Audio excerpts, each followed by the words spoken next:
Hello and welcome to another edition of BCSN Classics. I'm Alex Wilcox.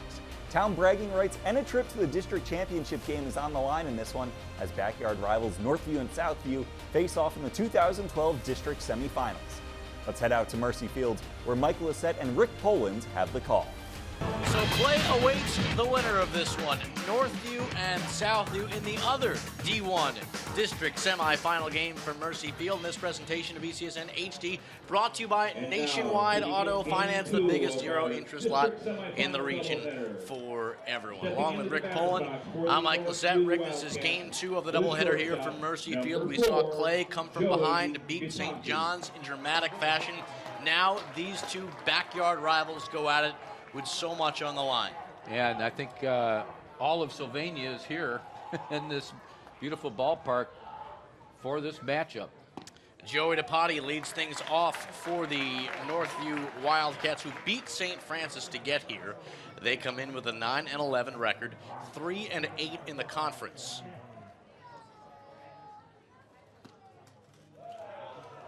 He faces Parker Wall, wearing number 9, who comes in with a 4-1 record for the Cougars. Wall can throw the fastball, the curveball, and the changeup as DePotti awaits the 1-1. And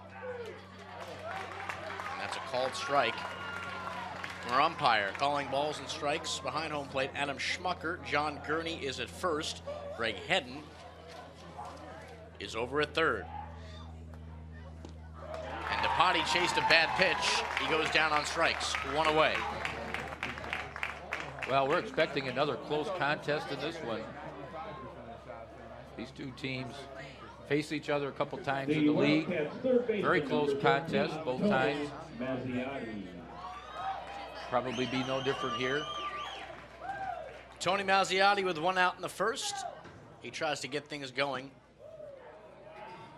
for the Wildcats.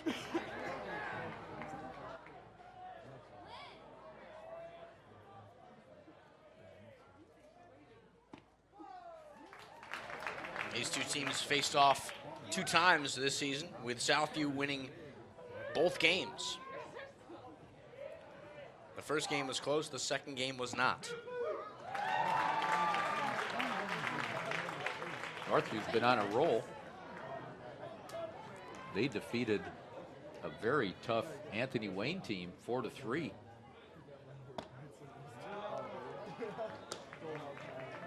Now 2 balls and 2 strikes on Mazziotti. They had some disruption, Northview. This is grounded. Siegel, 2 away. A head coaching change just about a week or so ago. Aaron Tullis, the assistant coach, is now the head coach. And since that time, they've really played some excellent baseball. A lot of times you see that as Braden Hall, the pitcher for the Wildcats, faces Parker Wall. So we have a Hall versus Wall matchup here today, both in this situation and overall. Why do you think that has been the case for the Northview Cougars in terms of they being able to kind of battle back and rally behind their new head coach? Well, you never know how that goes, but it probably some kind of a rallying point for them. Because a lot of teams in that situation might have just shut down shop and said, you know what, we're going to take this year and regroup for next year. 1 ball and 2 strikes. And Hall chops away at it foul. Yeah, you never know how the young kids will react to different situations, and it just appears that Northview has taken a positive attitude toward things. This game getting started about 30 minutes later than normal. Well, the Clay St. John's game went deep into the 8th inning. It was tied at 1 for most of that game, and then Clay rattled off 4 runs to take a commanding lead. Down goes Hall off the pitch from Wall. We're going to the bottom of the first. It's one of the games that sticks in my head probably most, but better than others, because it is the big rivalry. It was district semis. I had already pitched against them once that year.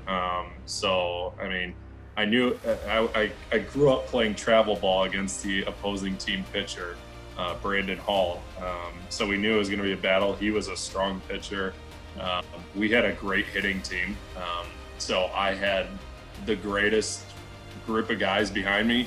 And I had this catcher named Daniel Barnes, who was literally a brick wall. Like, I threw a curveball. So I was never a huge powerhouse pitcher. I threw high 70s and at most low 80s, but so I had to throw a lot of off speed, and he would block everything. I mean, he was awesome. And we grew up playing together since we were 10.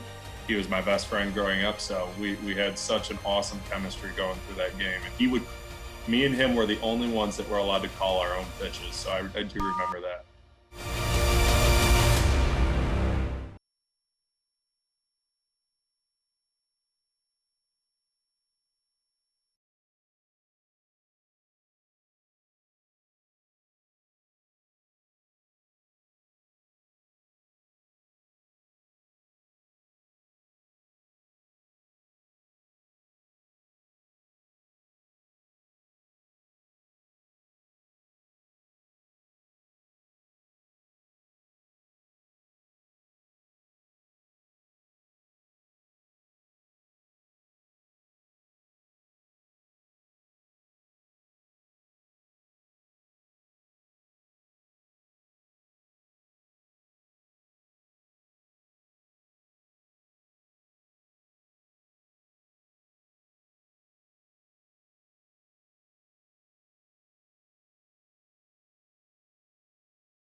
Well, Mercy Field has seen a ton of baseball today here on this beautiful spring afternoon near Toledo.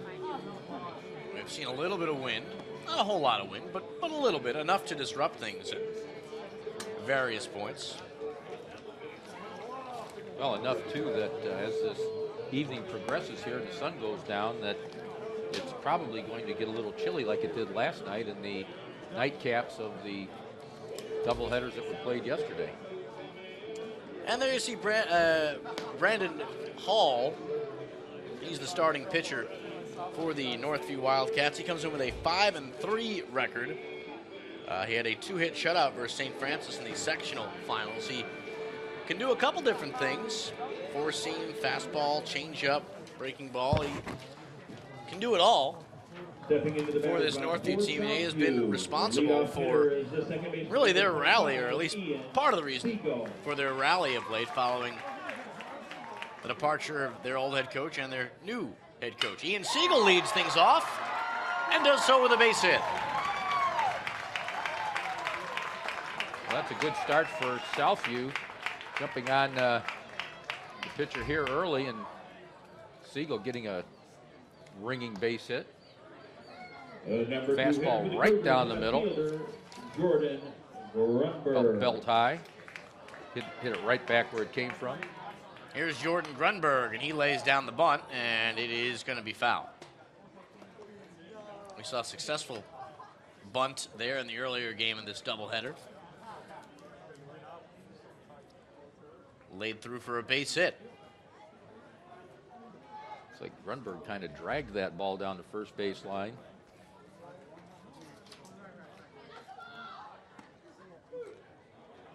Showed bunt again. The umpire said, called it a strike. At one point this season, Jordan Grunberg was batting ninth on this Southview Cougars lineup. Coach called him the biggest surprise, as he has been able to work his way through the slumps and get himself to the point where he's a pretty darn good hitter, batting .500 going into this game. I would call that a pretty darn good hitter. That's a lofty batting average for this late in the season. And he has done it, too, by showing the patience, which you're seeing now. 2 balls and 2 strikes now on Grunberg. Well, he's got good speed, bats from the left side, gets an extra step out of the batter's box, gets a lot of infield hits. Oh! Boy, he knew that fastball had froze him on the inside part of the plate.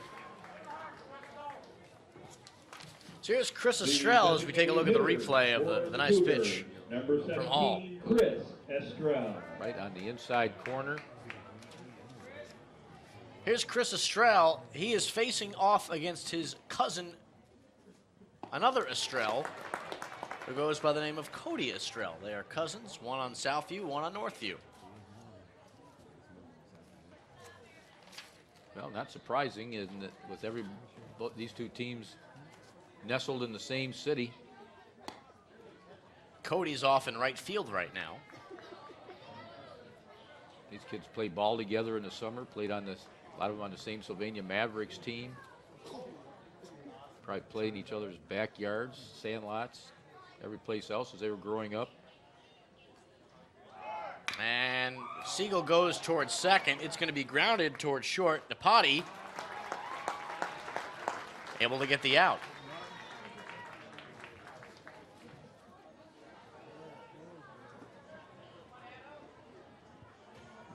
Well, another fastball. Little on the inside. Rolled that hand over. Rolled the wrist and grounded it to short. So 2 away now here for Adam Klepsig. As the ball gets away, Siegel going to go on to third. So a big mistake there for the Cougars, or for the Wildcats, excuse me. And the Cougars able to capitalize on that. Well, first of all, the ground ball was hit so slow, the shortstop had to charge it. He couldn't get the force out at second to get the lead runner. And then what happens is, with sitting on second base, he moves up. It's back to the mound, Hall fields, and is able to get out of the inning alive. He did allow a hit, but no runs. It's still tied at 0 in this district semifinal game, and you're watching it on BCSN.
Well, we saw Cody Estrell, cousin Chris, in the first. Now we see Cody here in the second lead things off.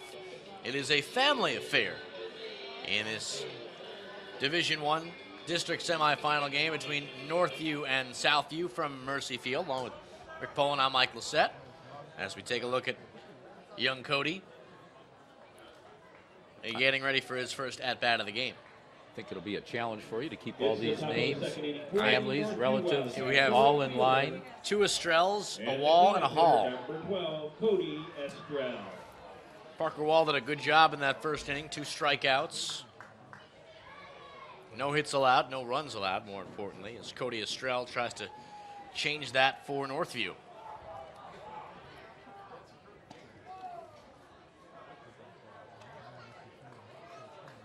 It's again a Northview team that has been through so much this season, and now they've starting to put together a good run.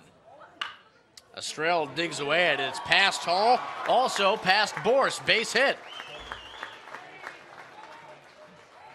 Boy, just kind of reached out, got the fat part of the bat on the ball, and just scoots into center field.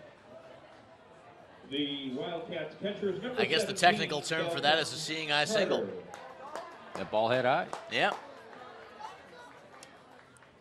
Here's Dalton Carter. Carter was part of that great hockey team that went the distance this year for the Wildcats. You can see the armbands there with the plays on the forearm pads. All the players have those. You see them look down for the signs, much like you would in football. Yeah, a quarterback like that. Yep.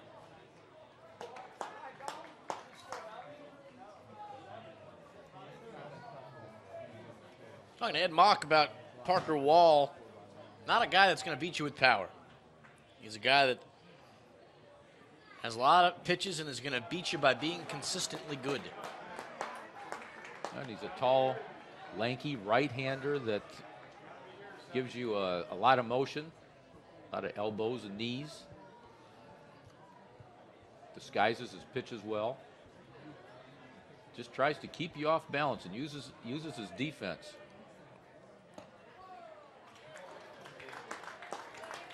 Strike one called on Carter, who thought for a moment that he was going to be given free passage to first base. I think we'll probably see quite a few more balls put into play in this game. Estrell goes. Instead, this is hit in the air to right field. That's a play for Fisher. He makes the catch, and now Estrell has to get back to first, and he does. One away. No, that couldn't have been an easy play out there. That sun right now in right field has got to be pretty tough as it starts to set. And the right fielder right now, even before the pitch, is covering his eyes as he goes the opposite field with that pitch. You can see the long shadows. And he's shielding his eyes right now, trying to watch the play unfold before him. First baseman has his sunglasses on. He's wearing his Foster Grants. Second baseman, right fielder, looking dapper out there. The style watch provided by Mr. Paul. And there's a bunt by Krenschek. McDonald, and that's going to run the room going foul. That ball hugged the line. That was a close play. He was going to beat that out if it stayed fair. What other stylish sunglasses do you see out there in the infield? Well, there's probably an Oakley or two. Any Ray-Bans? Or are they so passé? You don't see too many of the Ray-Bans. Oh, Estrell now going to go to second. He's there, no problem, as the ball was put too far behind Barnes. Although Barnes did do a good job of getting back and track with it. See part of the crowd behind the plate there. This place is just packed with people for this game, too. Krenschek fouls it away. I'm sure there's a few Clay fans and at the least coaches. Yep. Very much in interest of this contest. That game will be Saturday. The winner of this game will play Clay. Estrell with a healthy lead off of second, and now Wall says, well, think about this for a second.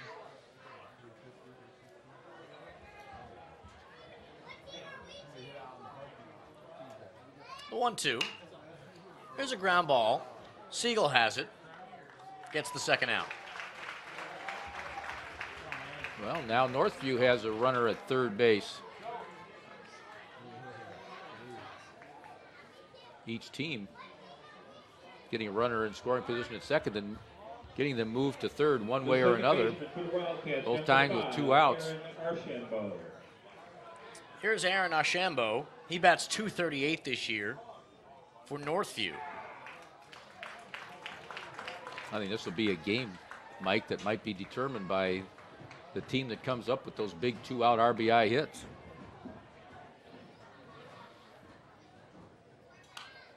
This one's popped up and out of play. We've seen good pitching performances a lot for the last 2-3 weeks or so.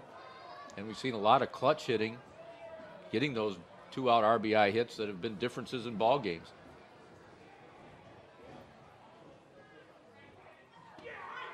Oh, somebody in the crowd thought that was a strike.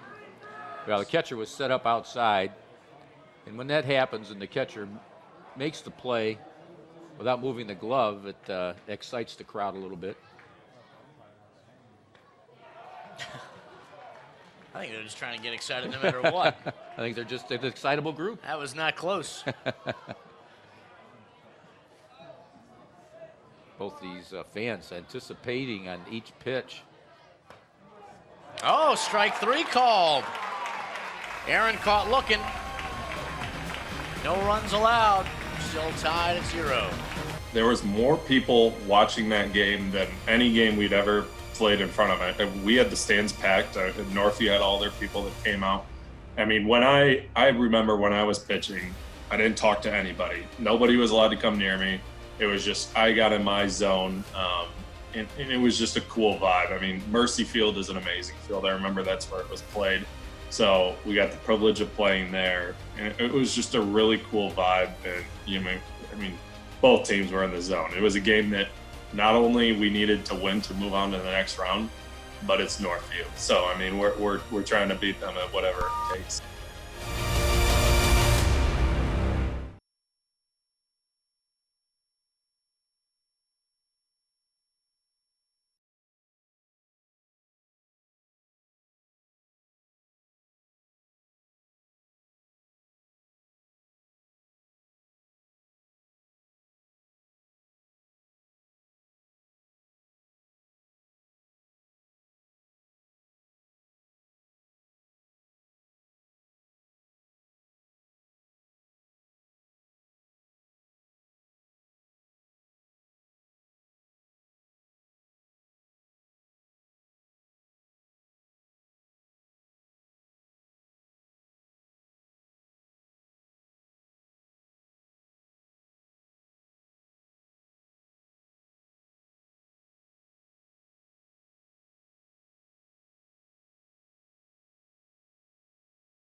They're packed like sardines here at Mercy Field. Rick Bowen, have you ever seen it so crowded here? I haven't seen it this crowded since the opening games here with Lourdes and also Central Catholic at the dedications.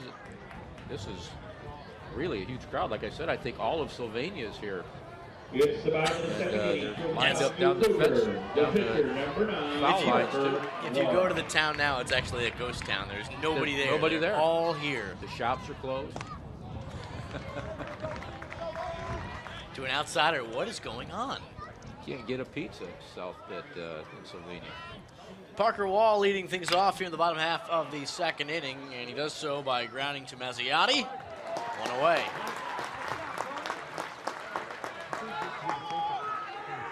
And it's a boisterous crowd. Yes, they are into it on every pitch. They've let their opinions and feelings be known this whole way. All able to get the ground out on Wall. Right down the middle, and he topped it to third base, trying to pull the ball. Here's Daniel Barnes, the catcher. Barnes and Wall work very well together. Coach has no problem sticking those two together. He likes their teamwork and camaraderie.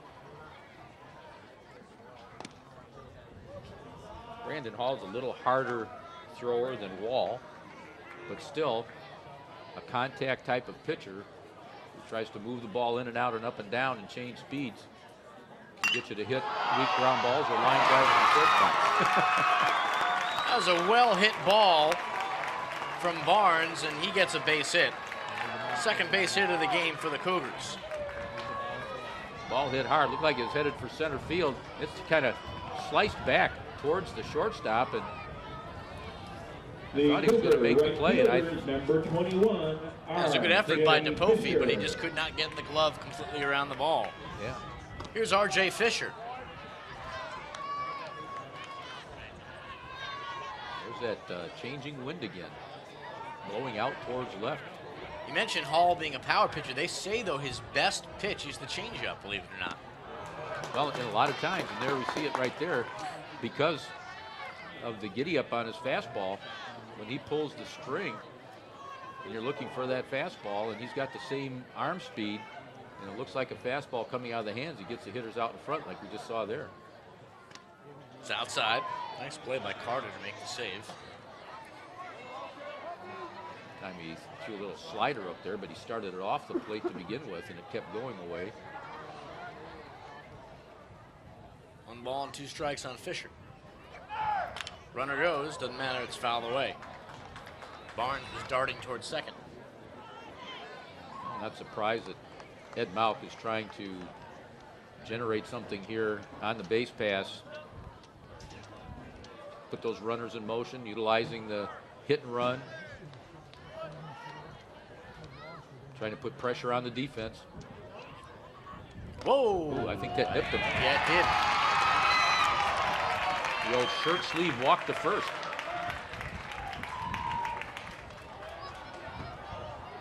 All having some problems as we take a look at the replay.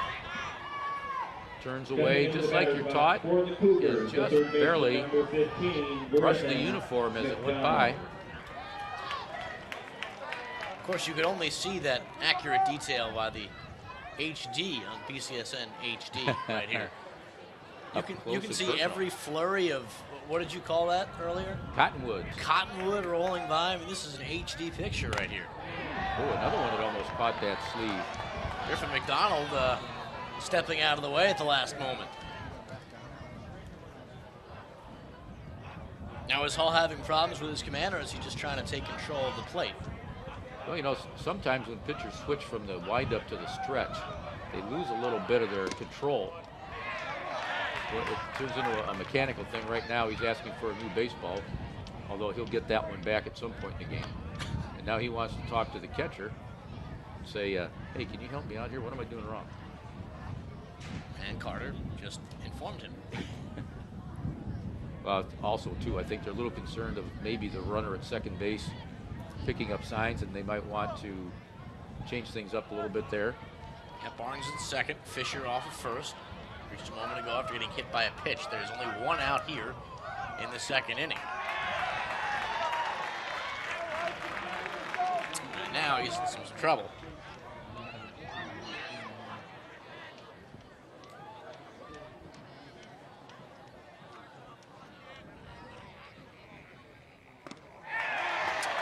Walk, the bases loaded. Well, we've seen this too a lot. When pitchers get in a roll and they seem to be in rhythm from the windup, and when they have to go to that stretch position, things just kind of change, and their mechanics and their release point get thrown out of kilter. And I think this is a good opportunity here for Coach Tullis to go out and settle him down a little bit and maybe find out and tell him exactly what he might be doing wrong, although I think it's just a matter of finding that release point from that stretch position. So Tullis back to the dugout. The first base turn is Hall back to 8, work. Tyler Stanball. And also, we just happen to be in a very tense tournament district semifinal game, which adds to the pressure. And boy, that's another one on the inside that came very close to brushing the sleeve. Stanball able to pull out of the way. He's got that protector on that elbow to take those little shots on the inside. Barry Bonds' body armor. Bases are loaded for Tyler Stanball.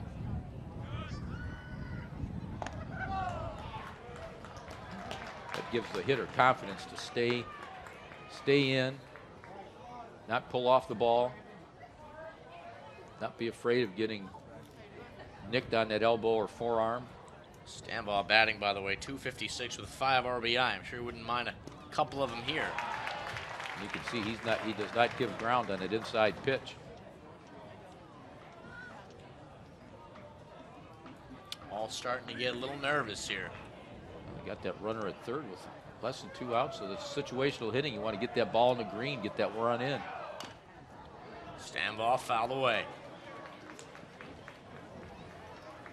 Brandon Hall would like to induce a ground ball right at somebody on the infield and maybe get out of this with 1 pitch.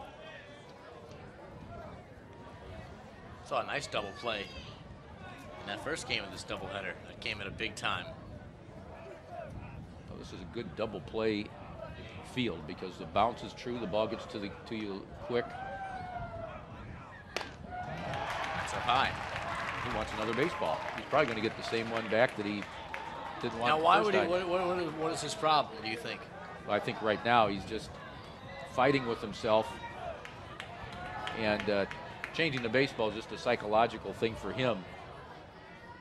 Boy, close pitch there that forces in a run. So he walks in the run as Southview takes a 1-0 lead. Well, I'll tell you, the walks just kill you. We're at the top of the lineup for the Cougars. It's been like a merry-go-round now. Let's see where this pitch is. It must have been down. Looked like it might have caught the corner. And the beat goes on. Yeah, back to the top of the order, Ian Siegel, who led off the game with a base hit in the first inning. Tell you what, this is an early opportunity for Southview to just bust this game open, Mike. And he is in some serious problems now. They've batted around. He's down 2-0 in the count. They haven't batted around this inning, but they've gotten to the top of the lineup relatively quick. And make it 3-0 down in the count. Well, you're going to make them throw strikes here. Going to make them throw you 3 in a row right here. Taking all the way. Wouldn't be surprised to see a fake bunt. Just try to shake him up a little bit more. He lets the avenue wide open. See, I like to have my batter just kind of drop down, show something, bring it back. Pitcher's having control problems. And he forced another one. That's what you do. You try to force him to go to 3-2 because the way he's pitching, he's not able to throw 3 strikes in a row. So make it 2-0. 2 straight runners scored on walks. The ball has not left the home plate area, and there's 2 runs. The number 2 hitter in the lineup, the left fielder, number 18. It's still only 1 out. If they put the ball in play, they'll probably get another one, unless it turns into 2. And here's Grunberg, who, as we said, was batting .500 going into this game. And ball 1. Now, right here, right now you're looking for a ball that's like sitting on a tee. If it's not there, you don't swing at it. But you're looking for something to really drive. And that's not even close. And we're going to have another visit to the mound. This would be his second visit this inning, would it not? In high school, you're allowed more than the usual. In the major leagues and professional baseball, you're gone after the second trip. High school ball, you're allowed those 2 trips and still keep your pitcher in the game. Now, if you're talking to Hall right now, what are you saying to him? Well, at this point, I think you're just saying, look, relax, take a deep breath, pretend that this other stuff hasn't happened. Because right now, what's weighing on his mind is the past, the last 3-4 hitters. Right now, you're just saying, forget those, start over. Grunberg grounds to Mazziotti. He throws on to second. There's 1, but another run scores. Well, he got the ground ball he wanted, but just not hit hard enough to get 2, but it drives in another run.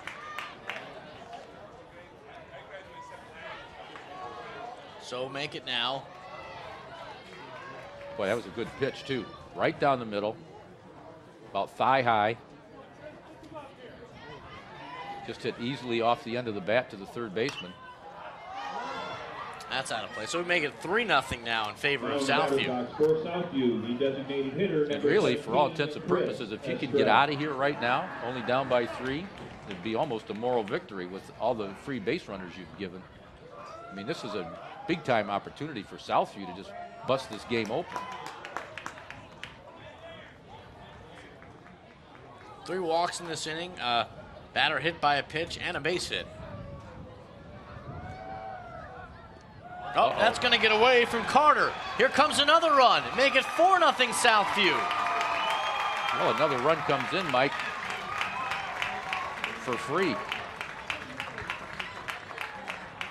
A wild pitch or pass ball? Looks like a wild pitch to me. I think this ball hit in Yes, front. it was. Yes, it hit well in front of the plate. The catcher lost it on the hop. And because it took the big hop, it didn't get that ricochet off the cement wall like you sometimes see.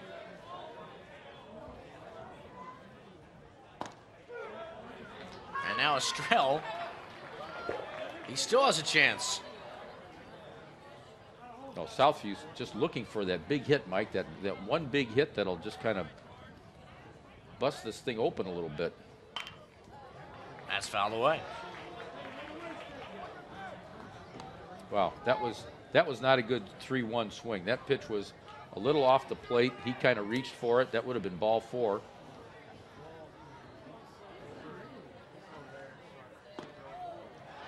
Oh. I thought that was a 3-2 That's ball pitch. 3, yeah. Okay, we had it. It's hard to see the scoreboard right now with the sun shining on it, but now it's 3-2. Estrell swings away at it. Naziotti charges, and that's not going to be in time. Well, the old swinging bunt. Top the ball to third.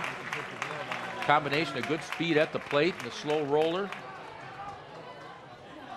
And Southview still has not got that big The center power fielder, punch. number 31. Just a little bit of bobbler, but he had no chance at first base.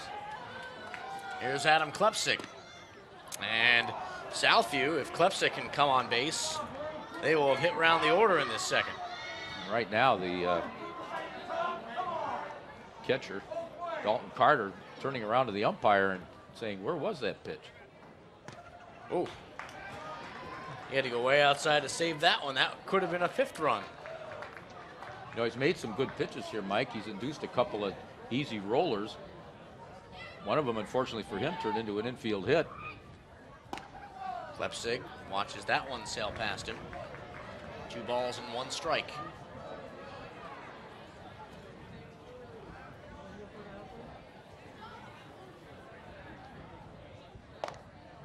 Ooh, that's a good fastball right there. He just blew that one right by him. That was a very confident delivery right there.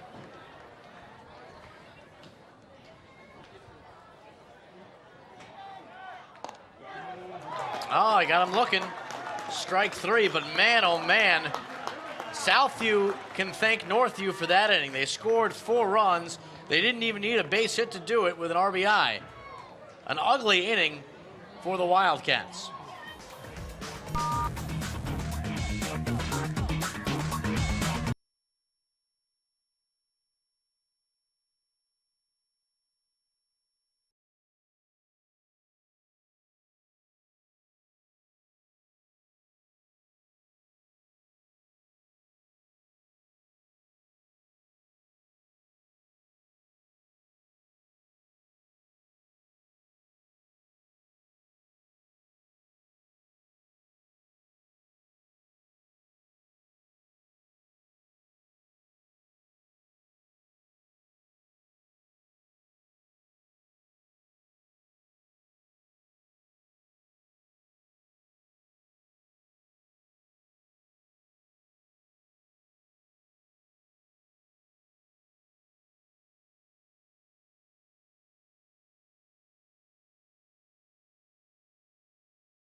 Jeff Small leading off the 3rd with a bunt. Does it full wall?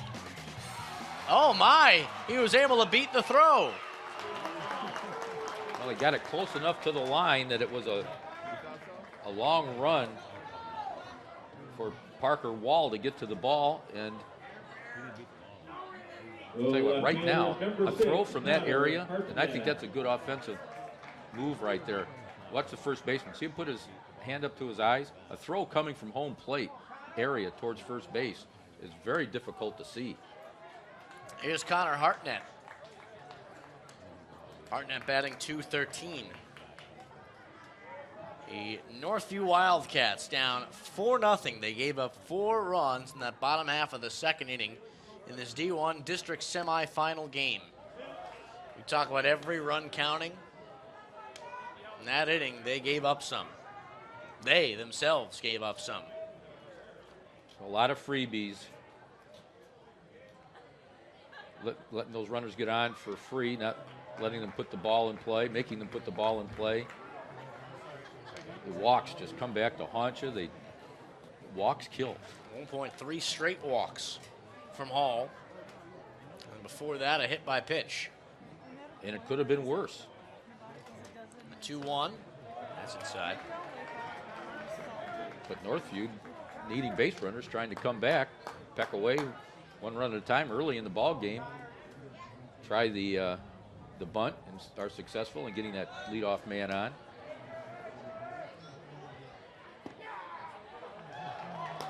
And now a walk given up here by Wall that just missed on the outside part of the plate. And he's upset that he didn't get that call on the corner. And now Barnes coming out to talk to Wall. Number 4, Joey DePaffy. Here's Joey DePaffy, who struck out looking to begin this game. DePaffy, who came in batting .364, has been red hot over the last couple weeks. 20-foot ground ball bunt and a walk, and Northview is right in business here offensively. DePaffy goes for the bunt, and he fouls it away. Get it on the ground, make the defense make plays. Worst thing that can happen is you'll push 2 runners in the scoring position. And if you can do that and get a base hit, you cut the lead in half. Or potentially cut it in half with the right kind of base hit.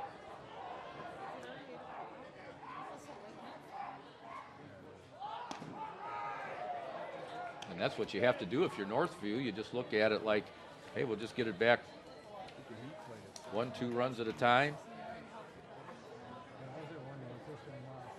It's not insurmountable, and it's still early.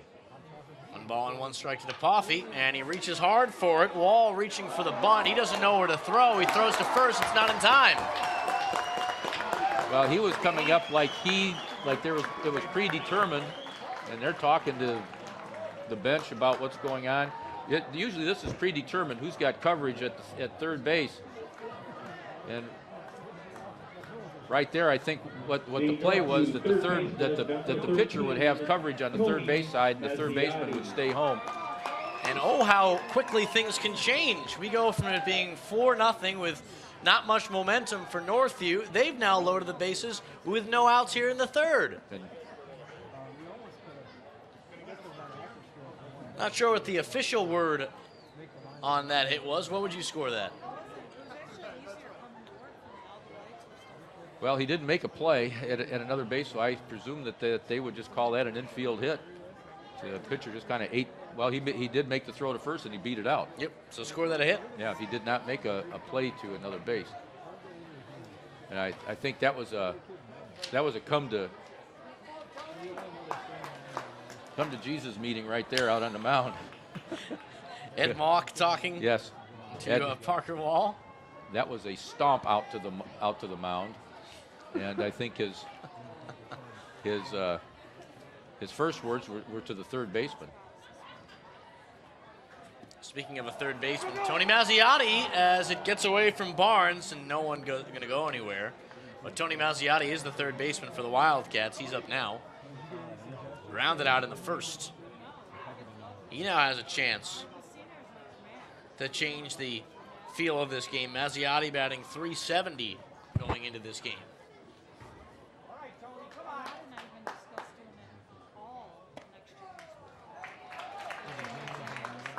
See, it's those little things. It's those mental things. That's what will drive Coach Mount crazy. You know, he understands that the physical parts of the game are what they are. But the mental parts, when they put a play on and somebody's not doing what they're supposed to do, being where they're supposed to be. And that's what that meeting was about, to go out there and say, hey, you guys, get your heads together. This game is not over. Just because you scored 4 runs last inning doesn't mean you don't have to come out here and play ball and keep your head in the ball game.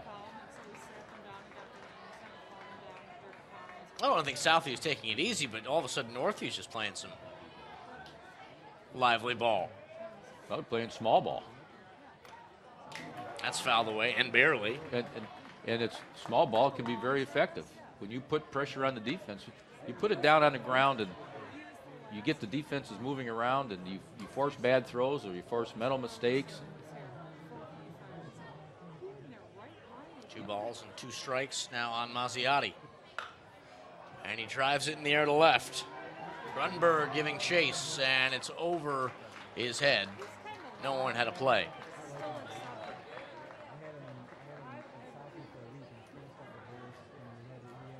Well, if someone were to have caught that ball where it's at and in the position they would have caught it, that would have scored a run. So I'm sure they would have been able to tag and score on that. It would have been a heck of a play for whoever caught it to try and whirl around and make a good throw to the plate. There's still no outs in this inning, by the way. I just want to point that out. So there's plenty of opportunity here. Mazziotti staying alive.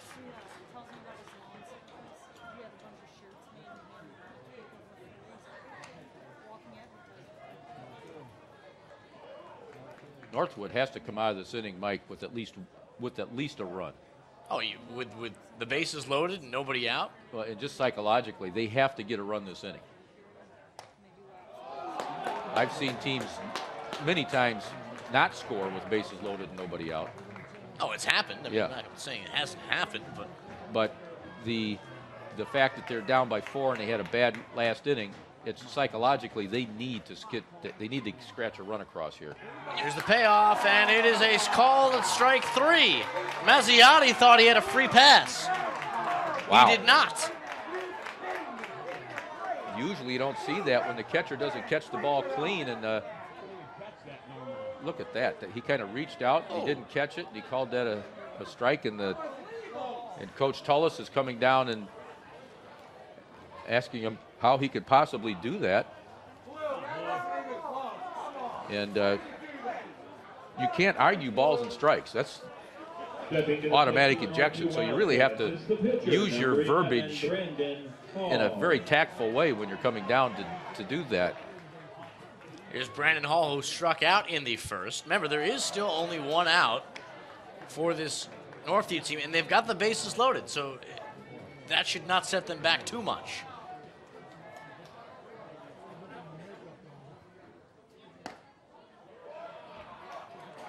If you're expecting a grand slam, Northview not exactly a power team. And again, neither of these teams are power teams. Then again, probably neither is most of high school baseball right now with the new bats that we talked about. Well, and I haven't seen a home run at this field yet this season. So there's a lot of things going against them as far as putting one out of here, but you certainly are capable of dropping a ball out in front of those outfielders or in the gaps and getting some RBIs that way.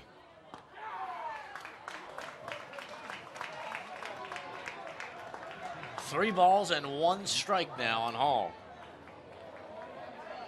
Well, there could be a pitch away from getting a run or a pitch away from getting out of the inning. Ooh, another pitch on the. Well, wow, that one now was. Southview walks in a run. Well, there's the run. Cuts that lead down to 3 now. It's still only 1 out. It's an opportunity to get a second run in, and let's see where this pitch is. Outside. The right fielder's number 12, Cody Estrell. Base is still loaded for Cody Estrell. Catcher tried to pull that ball back, but it was outside. Nice stop. And again, there's still only 1 out. So Northview, very slowly and methodically, sort of getting themselves back into this game, is now Wall down 1-0 in the count against Estrell. Make that 2-0. Well, maybe there's something in the dirt on that mound, because it's something is affecting both pitchers almost in the same manner. Estrell got fooled there. That was not a very aggressive swing right there, Mike.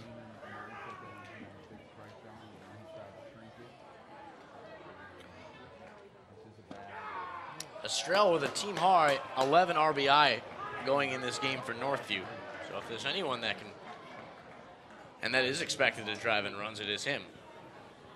Parker Wall upset again, thinking that he had a strike there.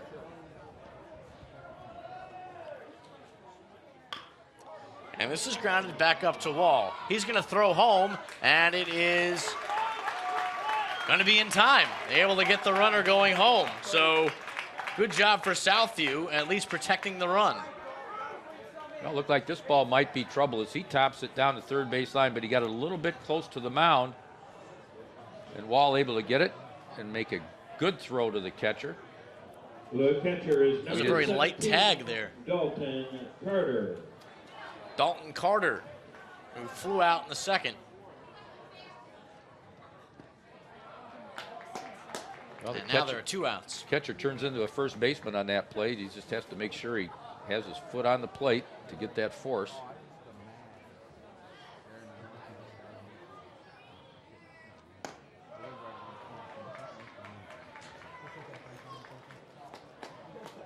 Northview one big swing of the bat here this inning. Both teams have been lacking that big hit, Mike, with all these free base runners that they've been getting. But Southview has been getting the outs when they matter. And if they can exit this inning with only 1 run allowed, they have earned themselves a nice pat on the back. Yeah, they would have dodged a big bullet.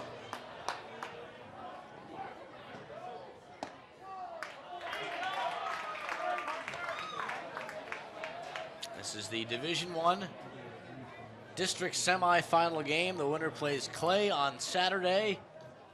Clay beat St. John's in the same field earlier today. Wow, it's been an adventure on the outside part of that plate. Now 3-2, 2 outs. Runners will be moving. You got to make sure that the pitcher makes his move to the plate. Oh, he walked him again. And that walks in a run. That cuts the lead in half. So make that 4-2. Southview having some problems in this third inning. Well, both pitchers trying to work that outside part of the plate.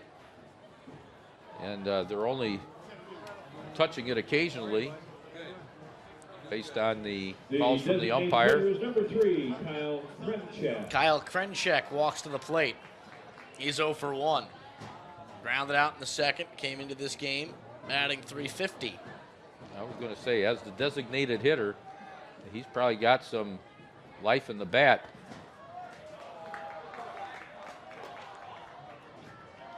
That one just off the inside to him. These last 2 half innings have certainly dragged on a little bit. That's fouled away. Yeah, they played a half a game this inning.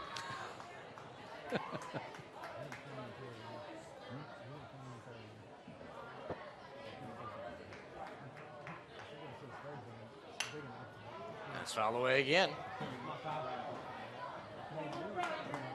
Start to see the shadows change here, Mercy Field. Yeah, just this inning. They've already crept across the field. We should do a quick time elapse and see how fast that shadow has crept across the mound, and you look what it's done on the scoreboard. You can't even really make out much of the scoreboard from our position behind home plate as Krenchak foul tips that into the glove of Barnes for the final out of that third. Northview doing some damage. Southview can attest to a lot of their problems by giving up 2 runs. It's 4-2. I was never the powerhouse pitcher. Like, I had to work counts, I had to hit spots, and I had to keep people off balance. So I think that's why I threw as many pitches as I did. And again, I mean, I was probably a little bit wild earlier in the game, just being nervous. But Coach Malk was the coach at that time, and he had told me from the beginning, this is your game. I mean, unless you lose control of the game, like, you're staying in it through the entire time.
Bottom half of the third inning about to begin. Southview up 4-2 on Northview. Both teams, Rick Poland, having problems in this game.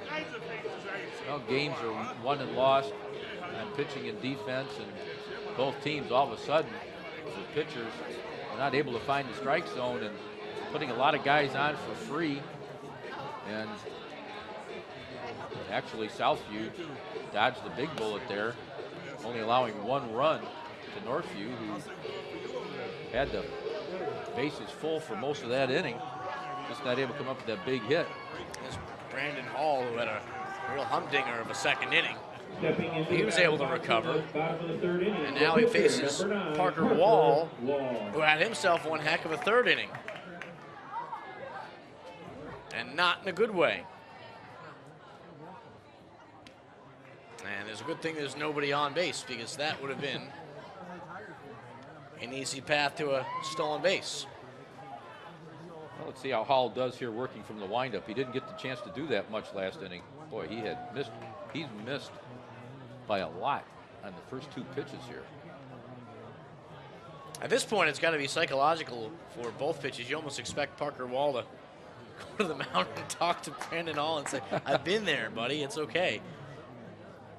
Because we saw during the break, Parker talking to his coach, and it didn't look like Coach Mock was really giving it to him. It looked like it was more of a supportive conversation. I think he got a heavy dose of positive reinforcement from Coach Mock between innings. Wall grounds, and there's one out. And that was a very private conversation while the rest of the team met in huddle with the assistant coaches. Coach Mock was giving him a heavy dose of that positive talk. Yeah, it was off to the side. It's just the two of them while the team kind of huddled near third base. Here's Daniel Barnes, who is 1 for 1. Yeah, you want to build your pitcher up at that point. You're not going to get negative with anything in that conversation. Everything is a real positive and a boost. Barnes batting .240 this year going into this game. You're throwing the ball well. You're looking fine. You got good velocity. You're just missing with the pitches. Don't let things bother you that you don't have any control of. Don't worry about what goes on behind you. If there's a mistake by one of the players, just go out there and pitch your game. Don't worry about the umpire.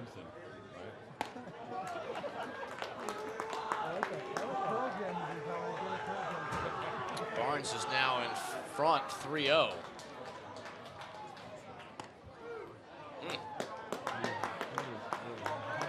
Well, what this does too, it runs up the pitch count. And that's driven to short. Napofi. Wow, what a nice play. It's a good backhand there. Able to get the out. Second out of the inning. That's a tough play for the shortstop. That line drive hit just about right at you, and he's able to short hop it with the backhand. There's that liner right at him, and that's a very nice play. Number 21, And that's the type of play you can make on this field, Mike, and be very, very confident of going down there and not getting a bad hop off of that. I don't think I could make that play. But I get what I you're have confidence in your ability to do that. saying. Here's R.J. Fisher. I'll get out there with a fungo and hit you some line drives right after the game. We'll work on some Work things. on your glove work. Work on your backhand out there at shortstop. Fisher swings for the fences and misses. He's down 0-2. Fisher was hit by a pitch in that long second, in which the Cougars were pretty much able to go around the order.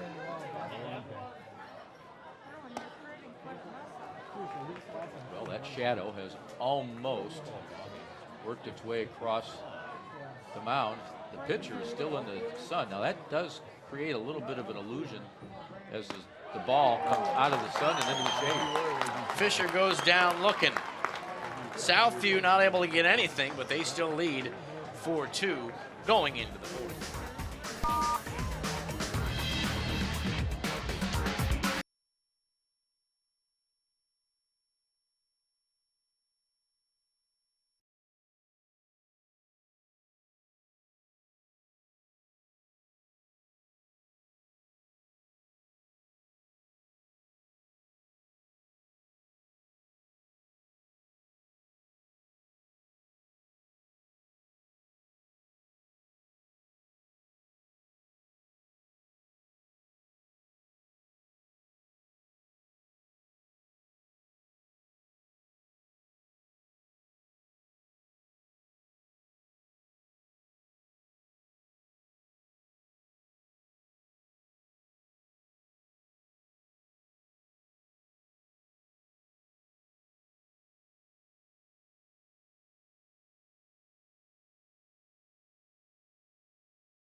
Start of the fourth inning, the Wildcats with a chance to even up the score here on the Southview Cougars in this D1 district semifinal game. The winner goes on to play Clay on Saturday, along with Rick Poland. I'm Mike Lissette. Both teams have had their problems in this game. Southview really let Northview back into this game in that third, and now, hopefully, if you're Southview, they don't allow any more of the problems they had in the third inning with some walks, a couple of base hits. It was not pretty. Aaron Archambault leads off the fourth inning. Wow, nice breaking pitch right there. And maybe that little talk that Parker Wall had with Coach Mauk paying some dividends. Archambault raises this one in the air to left field. Grunberg giving chase in foul territory, runs out of the room and gets a smacking from the fence. Boy, you know what? That's the second time I've seen that. That one in left field, and the other day we saw one in right field, because that fence juts out very quickly back towards the field, and there's no warning track, and the fielder has got his head up, and the fence gets to him quickly. Ouch. Boy. He bounced off like a pinball. Boy, that's I'm sure he's feeling that hit right there. He kind of walked away smiling. I think did he know that it was there? It looked like he was at one point having fun. That's fouled away. Well, I know at what point he wasn't having fun. There was a brief moment there when his body came in contact with that fence full speed. Now, some people like the pain, you know? I mean, you never know. Oh, whoa. A change there from Parker Wall. Archambault goes down swinging on strikes. Well, the pain just got reversed to the hitter on that strikeout. The first baseman, number 15. Here's Jeff Small, who had a base hit in the third inning, which feels like it was forever ago. In fact, it was just 1 inning ago. Oh, excuse me. And that's grounded back up to Wall. He's got it and makes the second out. That's what that was. That was the excuse me swing. Didn't mean to do that. Turns out into a one-pitch out. Is Connor Hartnett. Here's Connor Hartnett. Walked in the third.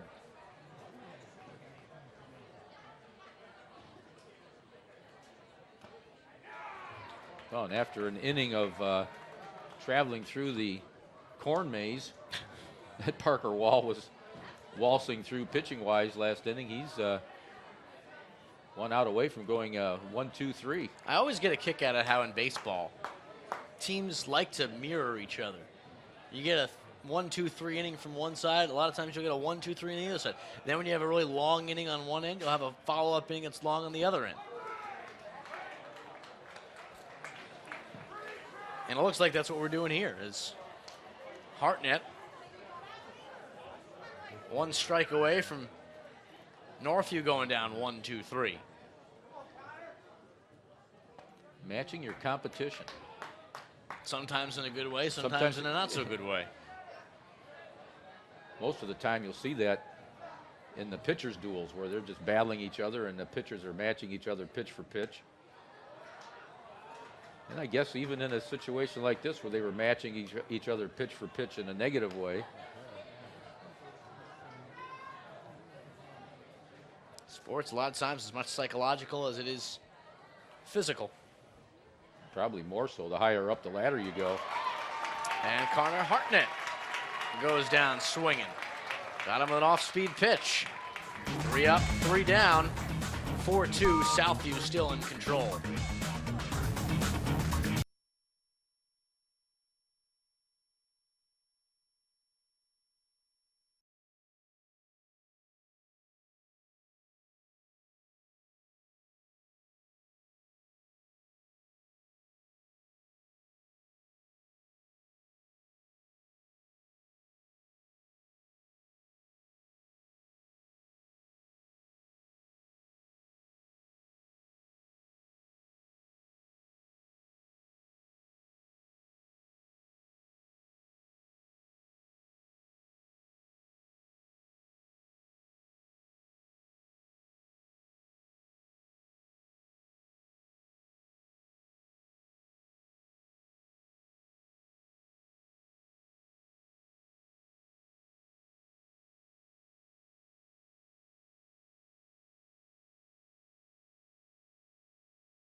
Griffin McDonald leads off the fourth inning, the bottom of the fourth inning for the Southview Cougars as the sun sets on this spring afternoon here from Mercy Field.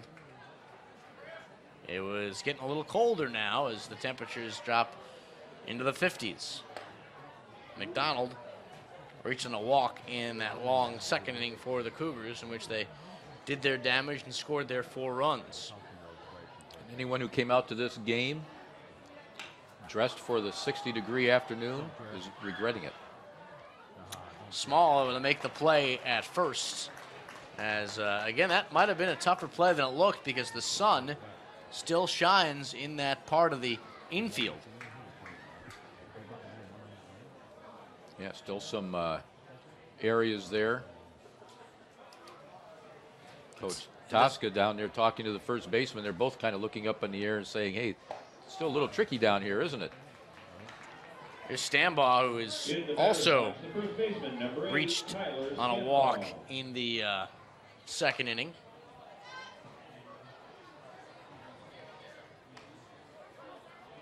Scored a run off that walk. Well, so far, It goes down swinging. Paul's mirroring wall.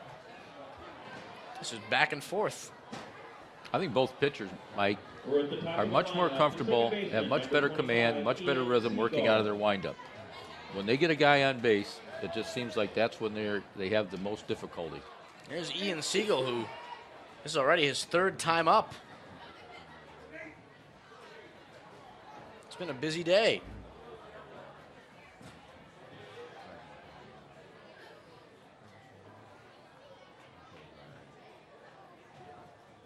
Oh.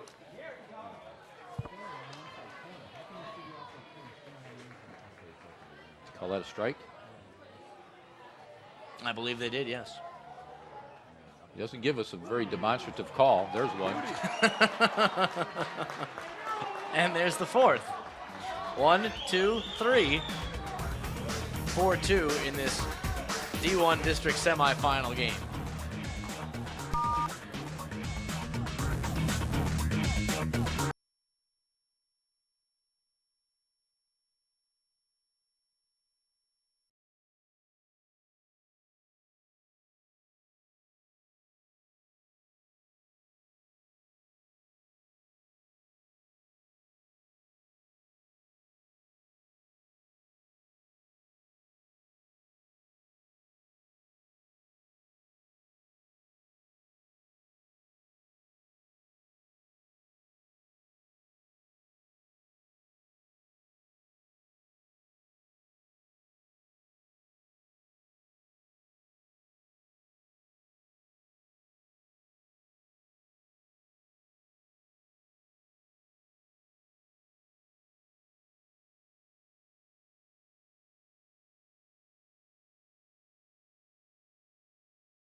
Dressed professionally in a nice purple shirt, and our crew here has been ribbing me the whole day. It's grounded back up to wall, and there's one out as Joey DePofi goes down on the ground out. Do you believe that? They've been teasing me all day. Number 13, the 3rd baseman, Tony Mazziati. I just think you're out of uniform. That's all. Knew it was going to be cold, so I wore something. I wore a long shirt. I'll have you know this purple shirt was picked out by my girlfriend at Express for me, and I went with it. Tony Mazziati fouls it away. And you don't want her saying, how come you were on TV without my shirt on? I know. Can't have that. No, Try to talk your way out of that one. It's impossible. Here's Tony Mazziati. As I said, he's 0 for 2, and a ground out in the 1st and then struck out in the 3rd. This game is a much different feel than the first game today. Did you get you a tie to match that? We did, yes. Wow. We got a nice little purple tie as well.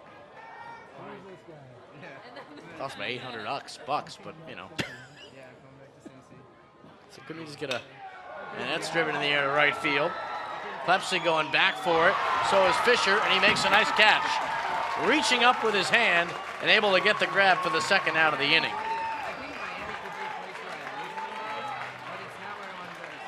Well, R.J. Fisher got a good jump on that ball. And right now, the sun is only shining on the scoreboard, and because he got that big jump, he was able to run that ball down into the gap in right center. Here's Brandon Hall, is 0 for 1. Southview fans are liking that. I like the enthusiastic crowd here. They've came up with chants the whole day, and there's a flare into right field. That will drop for a base hit. Well, that's Bloop the single. first base runner we've had for a little while here. Yep. Let's see, first since a third inning. For Northview, the right Northview. fielder, number 12, Cody Estrell. Well, we'll see what happens here when Parker Wall has to go back to the stretch. And Cody Estrell swings at the first pitch. This is where you said that Wall has had his problems with a runner on. He has pitched dramatically different with his confidence and his ability to locate the strike zone. Well, he got him to chase the first pitch out of the strike zone, that one way up high. And it's not unusual. That's something you see, especially in younger players, that switching from the windup to the stretch. And that is called a strike on the outside corner.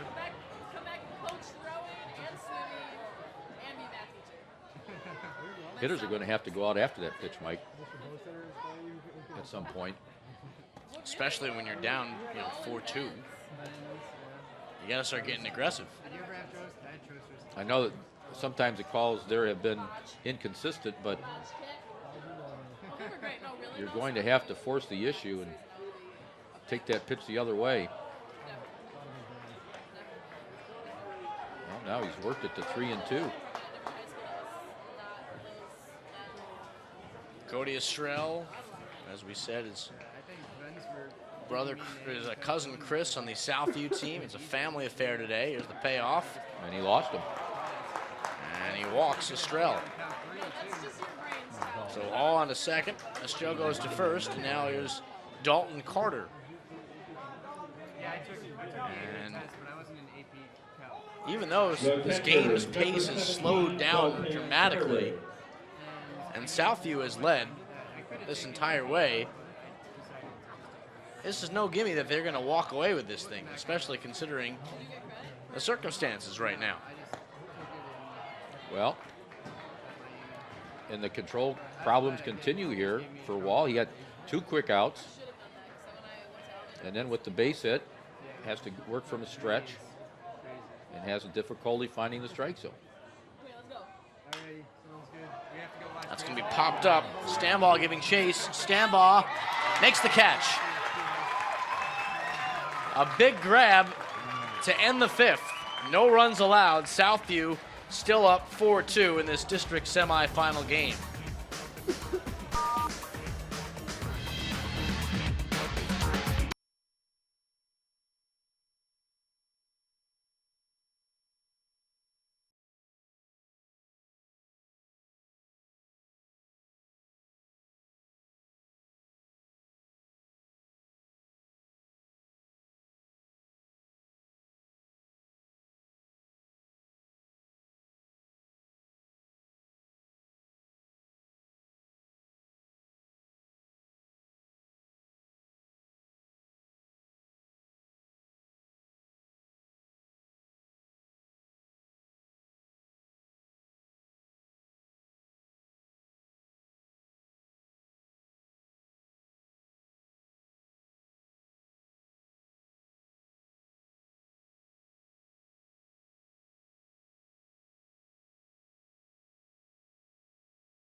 Jordan Grunberg leading off the fifth Bottom of the fifth inning, for the left fielder for the Southview Cougars. Number 18, Jordan Grunberg. Grunberg with yet to get a base hit in this game. He struck out in the first inning, then had a fielder's choice in the second. And this time he grounds back up to Hall. And there's the first out of the inning. Well, and a quick first out. Saw that last inning with Wally, got the first two batters quickly. Then allowed a couple of base runners, one for free. Got out of it with a pop out, foul territory. And a lot of help there on the first pitch up in the zone. Here's Chris Estrell. He's 1 for 2. Estrell is hoping to get into the Marines one day. He is all complete with school. I'm sure they will be obliging. Need a few good men. Few good hits here are hard to come by as he grounds out to short. Well, he's following the script. 2 up, 2 down. Now let's see what happens. Here's Klepsig. And that gets away from Carter. Klepsig today has grounded out in the first and then struck out in the second. Again, the winner of this game plays Clay on Saturday. This one's popped up into the air. Small. And that is the third out of the inning. 3 up, 3 down. Southview in control 4-2, but Northview refuses to relent.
The sun, hopefully, if you're a Northview fan, not setting on their season, but they've got to make up some ground, down 4-2 going into the top half of the sixth inning. 3 straight, 3 up, 3 down innings for the Cougars.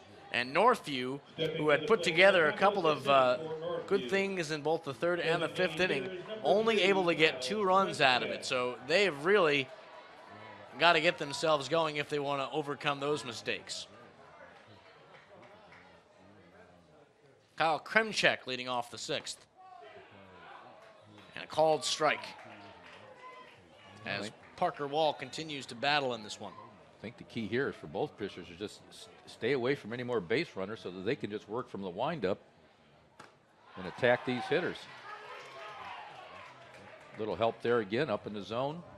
These pitchers have not had the pinpoint control that they might normally have. I think the stress of the game, just the largeness of the game, takes over too at some point. I think both pitchers have had trouble getting fully relaxed out there.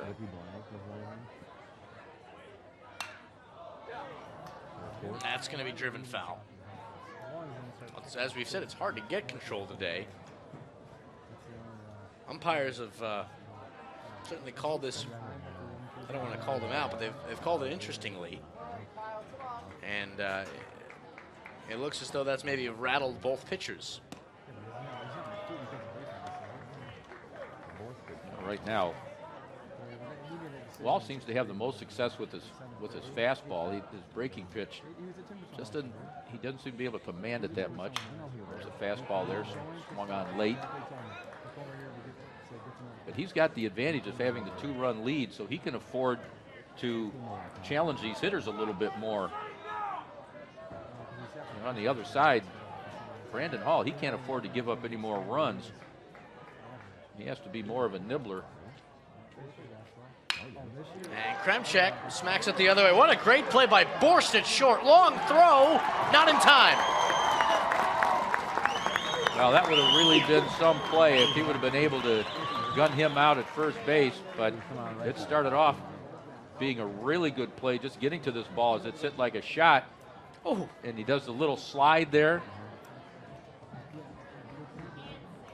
Just misses him at first base.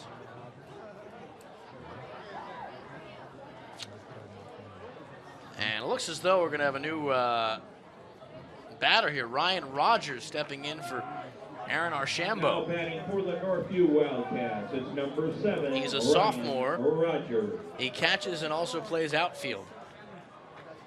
Well, looking for some offense off the bench. And you were talking earlier about players not choking up on the bat. And he's got a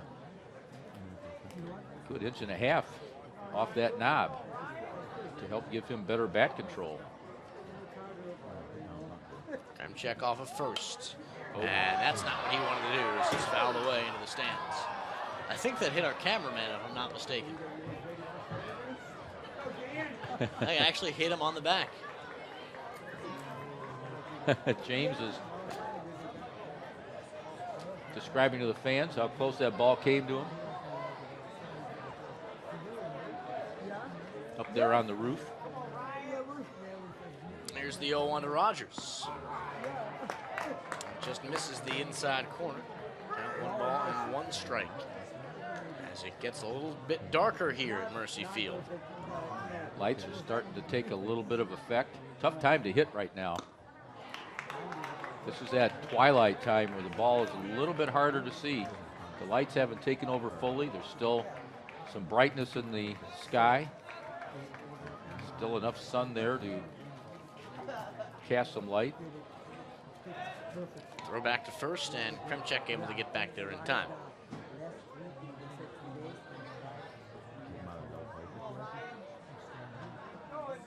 Ball and 2 strikes on Rogers. Here's the pitch.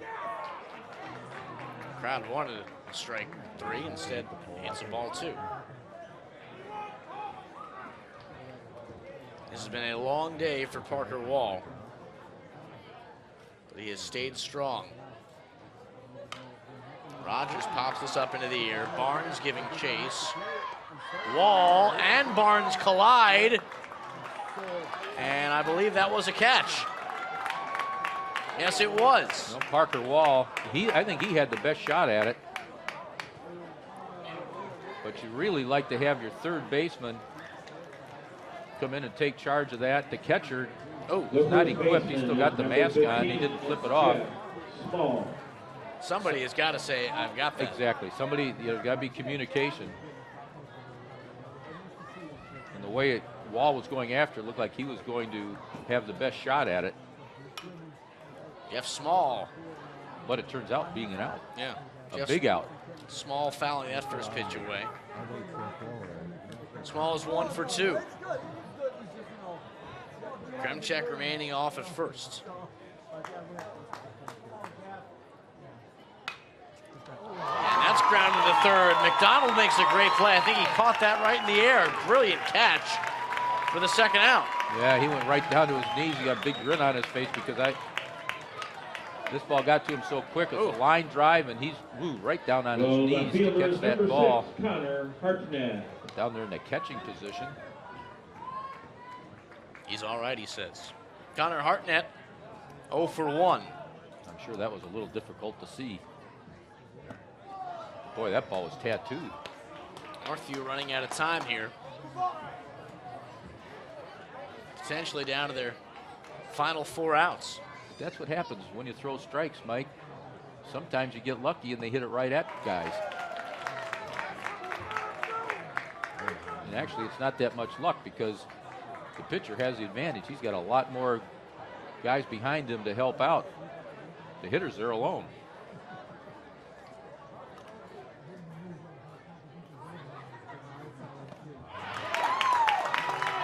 And down on strikes goes Hartnett. Foul tipped the glove, and that's a strikeout. Hartnett's done, and Northview's going to be done if they don't get anything going on their final 3 outs.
The official baseballs of the D1 district semifinals. 4-2. Southview with the lead, and they are just a couple outs away from making it to the district final. There's James. He's okay, ladies and gentlemen, after nearly getting clocked by a foul ball in that top half of the 6th inning. I think that's the one that had James' name on it. Oh, that's yes. How about that? Parker Wall leading off the bottom half of the 6th inning for the Cougars. Wall, who has lasted this entire game on the mound, hasn't done quite as well from the plate. 0 for 2 today. I think our director, Dominic, will probably give James the game ball. He can have the ball. He stayed in. He earned the game ball. He fought. And there is hit into the air. Nice catch by Hartnett. Able to make the play as Walls drove it out to left. Well, we've talked about how these two teams have kind of mirrored each other from inning to inning. Last inning we saw a good play, line drive by the third baseman. This line drive flagged down in right field by Hartnett. Here's Daniel Barnes. Barnes 1 for 2.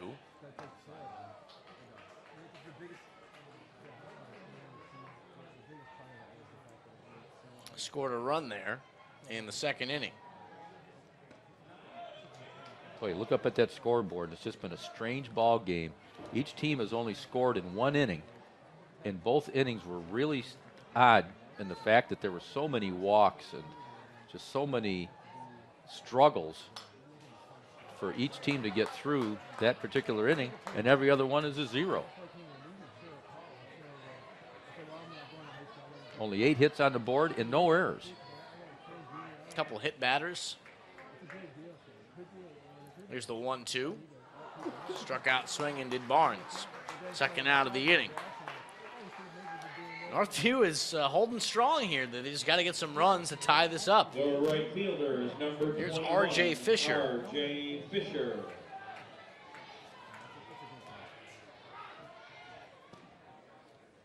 Well, he needs to keep the score right here.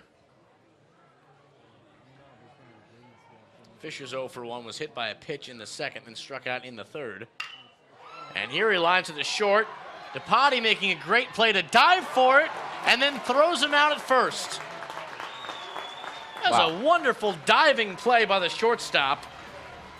And that prohibits any sort of momentum for Southview. Northview, though, down to their final at bat. We're going to the 7th.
Now we're down to the final 3 outs for Northview.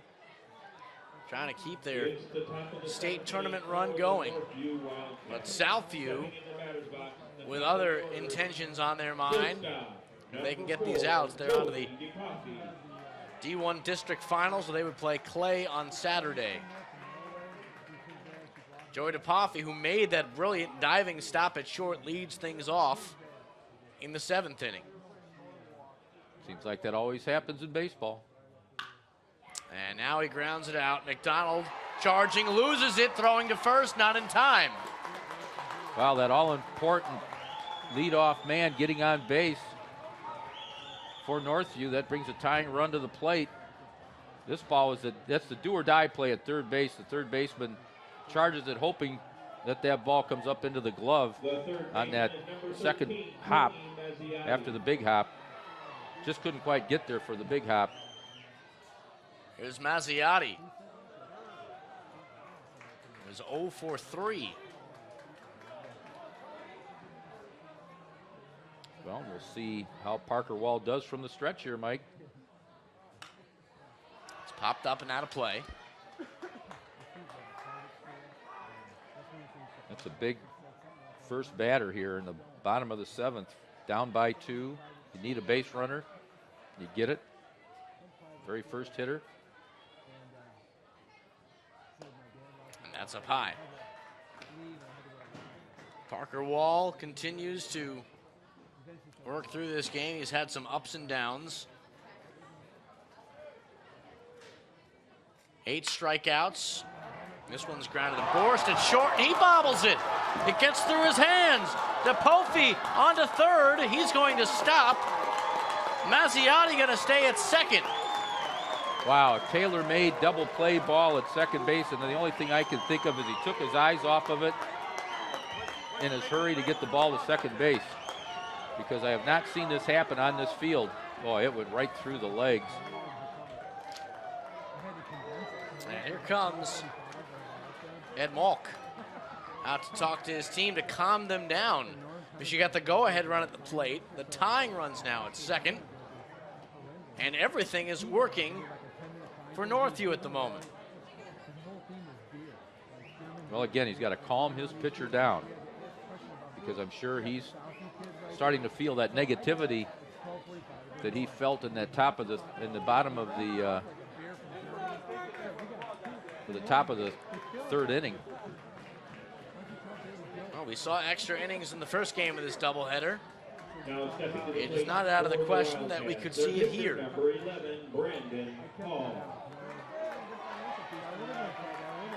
Here's Brandon Hall. Got his first hit in the 5th. He fouls it out of play. Well, this certainly is a tough predicament for Southview, but Northview showing that battling attitude that they've had for the last couple of weeks. And there's a flare to right. It is not going to drop. What a play by Fisher to make that catch. Now they're going to score a run. Tagging on the second. Mazziotti is going to be safe. But they do get a run to come home, and that makes it 4-3. Well, this is a great catch in right field. If this ball drops in, they're in a heap of trouble over on the Southview side. A nice job getting that glove under the ball and coming up throwing hard to third base. But a good at bat there, because they needed to get at least one run in there, Mike. And they got the bonus of moving the tying run to third base here with less than 2 outs. DePoffe scored. Mazziotti is now at third. And with only 1 out, it is now 4-3. Here's Estrell. And with the infield in, Estrell has the advantage as the hitter. All he needs to do is just punch it through this infield or get a fly ball out to the outfield, and this game would be knotted up. It's the first run scored for Northview since the 3rd inning. And Estrell is looking to do some damage there. Well, there haven't been a whole lot of strikeouts in this game, but right now, Southview needs a K in the worst way. She's now 1 strike away from the strikeout. That was a very good slider that was sliding away on the outside part of the plate. Northview desperately trying to knot this game up. It's up high. Tried to get him to chase there, change the eye level.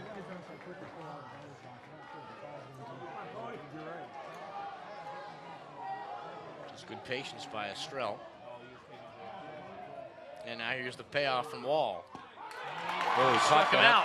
Outside corner. They've been working out there all night, both teams actually. Strikeout number 9 for Parker Wall. And with 2 strikes, as I mentioned earlier, these guys are going to have to be looking out that way and at least getting a piece of that pitch. And now Southview is 1 out away from facing Clay in the championship game on Saturday, and Northview down to their last out to tie it up. Oh, nice stop there. And you have to be careful here with that runner on, if you're a runner at third. It all comes down to Dalton Carter. There's that cement wall behind home plate, and the balls have a tendency to hit that and come right back to the catcher. Mazziotti, a couple feet off of third. And Carter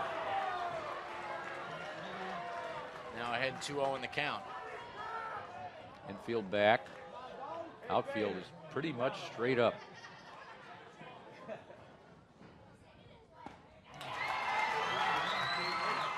Going to the whip there. Fastball on the outside part of the plate. The perfect pitcher's pitch right there.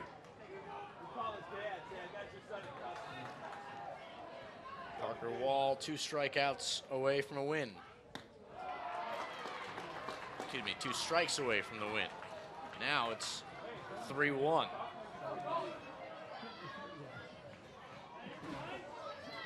You know, I'm kind of surprised he's not working from the windup here. You know, well, now he can't. But, you know, Mike, with the runner on third base and 2 outs, there's no reason not to work from a windup. And he pitches better from a windup. It's not like you're worried about him going anywhere other than one place. Right. At that point, you're just going after the hitter as that ball was out of the strike zone. And here's Kyle Kremchek. 1 for 3, got that base hit in the 6th inning. well, now they're holding the runner on at first base. He has a huge lead down at first. That opens up that hole for the left-hand hitter to hit through that right side. Well, all faked like he was going to first, like a Carter. Well, he stepped off. Yeah, there's a big hole to hit through on the right side. Well, remember how Clay was able to get their run. They kept basically moving the runner along at first onto second, and that basically dared the pitcher to make a move. See if they do that.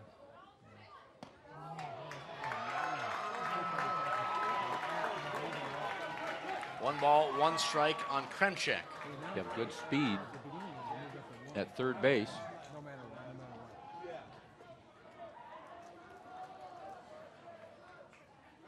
Ooh! He went upstairs. Well, hate to beat the dead horse, but he's just not the same pitcher working from the stretch. 2 balls, 1 strike to Kremchek. Fouled away and almost took the head off of a kid behind home plate. His helmet, his hat actually popped off. At some point I want to, yes, here we go, watch this. You can't see it, but his hat actually came off. This little kid was standing behind home plate. Well, that's a loose netting, and that could have been it gives. 2 balls, 2 strikes, and again upstairs. That could have been very bad because the ball actually knocked his hat off. If it was a little lower, that would have knocked him in the face. Well, one of the police officers here kind of went over and advised him to maybe step back a few feet, and he has. 3 balls, 2 strikes on Kremchek. Here's the pitch, swung on and missed. Parker Wall puts the Southview Cougars into the district finals, and out comes his team to celebrate the moment. It's the greatest feeling in the world, and Northview just makes it much more sweeter, and obviously just a sigh of relief.